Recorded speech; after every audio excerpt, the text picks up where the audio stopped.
حامیم، اس کتاب کا اتارا جانا اللہ کی طرف سے ہے جو زبردست ہے، دانا ہے، جو گناہ بخشنے والا اور توبہ قبول کرنے والا، سخت عذاب دینے والا ہے، صاحب کرم ہے۔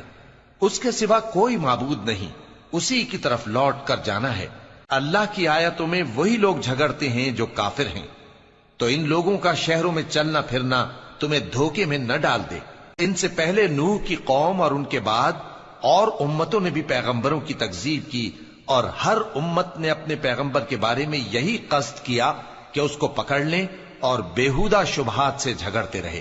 کہ اس سے حق کو زائل کر دیں، تو میں نے ان کو پکڑ لیا، سو دیکھ لو میرا عذاب کیسا ہوا۔ اور اسی طرح کافروں کے بارے میں بھی تمہارے پروردگار کی بات پوری ہو چکی ہے کہ وہ اہل دوزخ ہیں۔ جو لوگ عرش کو اٹھائے ہوئے اور جو اس کے گردا گرد حلقہ باندھے ہوئے ہیں یعنی فرشتے، وہ اپنے پروردگار کی تعریف کے ساتھ تسبیح کرتے رہتے ہیں اور اس پر ایمان رکھتے ہیں، اور مومنوں کے لیے بخشش مانگتے رہتے ہیں کہ اے ہمارے پروردگار، تیری رحمت اور تیرا علم ہر چیز کو سموئے ہوئے ہے،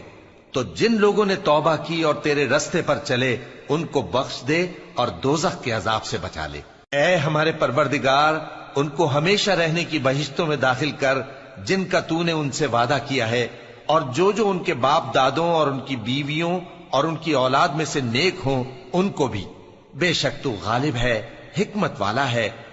اور ان کو بری حالتوں سے بچائے رکھیو، اور جس کو تو اس روز بری حالتوں سے بچا لے گا تو نے بے شک اس پر مہربانی فرمائی، اور یہی بڑی کامیابی ہے۔ جن لوگوں نے کفر کیا ان سے پکار کر کہہ دیا جائے گا کہ جب تم دنیا میں ایمان کی طرف بلائے جاتے تھے اور مانتے نہیں تھے تو اللہ اس سے کہیں زیادہ بیزار ہوتا تھا جس قدر تم اپنے آپ سے بیزار ہو رہے ہو۔ وہ کہیں گے کہ اے ہمارے پروردگار،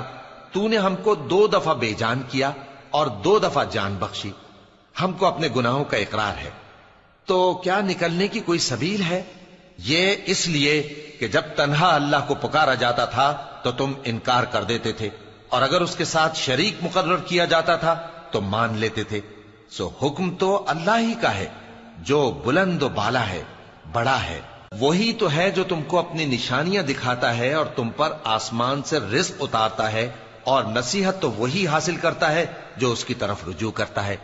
تو اللہ کی عبادت کو خالص کر کے اسی کو پکارو، اگرچہ کافر برا ہی مانے۔